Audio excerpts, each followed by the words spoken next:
I got that techno on my mind and I can't stop.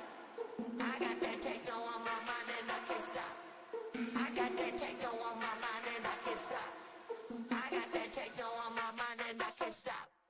I got that techno on my mind and I can't stop. I got that techno on my mind and I can't stop. I got that techno on my mind and I can't stop. I got that techno on my mind and I stop. I got that techno on my mind and I can't stop. I got that techno